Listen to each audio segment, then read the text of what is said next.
of possibly joining the army. Like that's something that I wanted to do as a kid. I started cutting my hair. David, we had made our parents like to buy us like some clippers. He started like learning on my hair. So, but I didn't care at the time because I was a kid, and I had no problem with that because, you know, seeing all this military movies and stuff like that, and then seeing like, you know, soldiers like, oh, they had no hair, you know, at a young age, I'm like, okay, I'm gonna be a soldier, so I don't have to have hair. And so that was one challenge. I guess it was like a dream that I really wanted that I couldn't necessarily do because I was still a kid.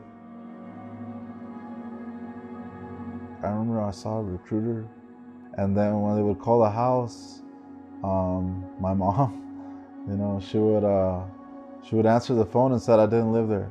So after a few times, it just kind of gave up.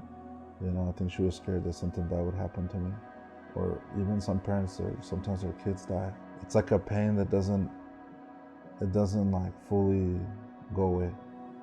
My lifelong dream was to play in the NFL when I was a kid. So I chose the NFL because we grew up in Lake Tahoe. It's not a big city, it's a little small town. Playing football with my friends required a football that was very affordable, and just a group of 10 of your friends, give or take. I'm Mexican, so I'm smaller than the average football player. So that was the biggest challenge that I found out as I was growing up. Hey, I'm not as big as I want to be. And when you look at NFL players, they're big, they're huge. So that was actually an advantage. So at the time I didn't see that it was an advantage.